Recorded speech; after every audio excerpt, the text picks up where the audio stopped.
আচ্ছা, গর্ভে ধারণ করলেই কি শুধু মা হওয়া যায়? গর্ভে ধারণ না করলে মা হওয়া যায় না বুঝি? আজ আমি তোমাদের সকলের সঙ্গে শেয়ার করব আমার ছোট্ট সোনামায়ের জন্মদিনের ছোট্ট একটা ব্লগ। সেদিন স্কুল থেকে ফেরার পথেই আমি, আমার ছেলে আর তার বাবা চলে গিয়েছিলাম মিয়মোড়েতে একটা ছোট্ট কেক নেওয়ার জন্য। ওই যে বললাম আমার ছোট্ট সোনামায়ের জন্মদিন, তার জন্মদিনটা বলে কথা, তার দিনটা তো একটু স্পেশাল করতেই হবে। তাকে না জানিয়ে, তার মাকে না জানিয়ে আমি আর তার পিসেমশাই আর তার দাদা মিলে চলে এসেছিলাম মিয়ামোড়েতে তার জন্য ছোট্ট একটা কেক নিতে। এখানে প্রচুর রকমের কেক ছিল, প্রচুর অর্ডারি কেকও ছিল, কিন্তু সে তো ছোট্ট মানুষ, এত ফ্লেভারফুল জিনিস সে খেতে পারবে না, তার জন্য ওই লাইট একটা কেক নিয়েছিলাম।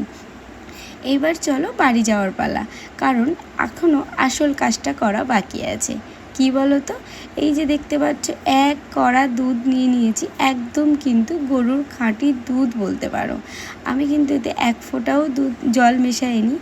আর জানো তো এই দুধটা দিয়ে আমি কি করবো বলো তো, জন্মদিন বলে কথা আমার সোনামায়ের, একটু তো পায়েস করতেই হবে, কারণ আমার মিষ্টি সোনামায়ের জন্য একটু তো মিষ্টি মিষ্টি পায়েস করতেই হবে। তাই এখানে দেখো একদম খাঁটি গরুর দুধ কিন্তু আমি বেশ অনেকক্ষণ ধরে কিন্তু জাল দিয়ে নিয়েছি।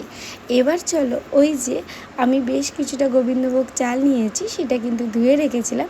এবার ওই চালটা দুধের মধ্যে দিয়ে দেওয়ার পালা, কারণ আমি ঠিক করেইছিলাম পুরো পায়েসটা আমি একদম খাঁটি গরুর দুধে করব, আর এক ফোঁটাও জল দেব না। সেই মতো দুধের মধ্যেই আমি চালটা দিয়ে এবার ওই একটু ফ্লেভারের জন্য এলাচটা দিয়ে দিয়েছি।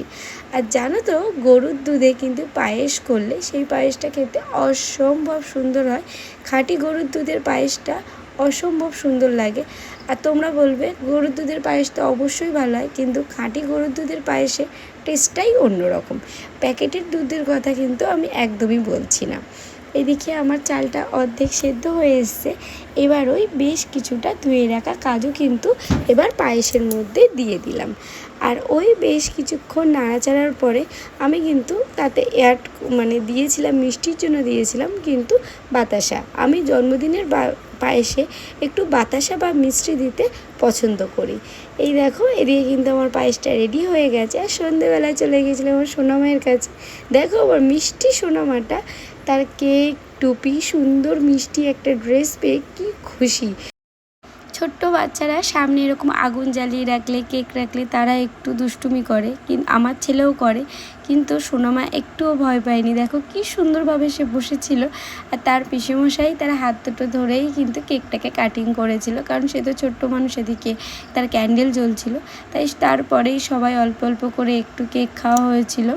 আর আমি এদিকে চেষ্টা করছিলাম কখন তাকে একটু আমি পায়েস খাওয়াবো। এদিকে তার পিসেমশাই তাকে একটু কেক খাওয়াতে গিয়ে দেখো তার মিষ্টি দুটো গালে কি সুন্দর করে একটু কেকে ক্রিম লাগিয়ে দিয়েছিল। আর তারপরেই আমি তাকে একটু ওই পায়েসটা টেস্ট করিয়েছিলাম। আমার সোনামায়ের কিন্তু পায়েসটা খুবই পছন্দ হয়েছিল। আর আজকে আমার সোনামায়ের জন্মদিনের ছোট্ট মিনি ব্লগটা তোমাদের কেমন লাগলো অবশ্যই কিন্তু কমেন্টে জানাতে ভুলো না। সবাই সুস্থ থেকো, ভালো থেকো, দেখা হবে আবারও একটা সুন্দর ব্লগে। ততক্ষণটা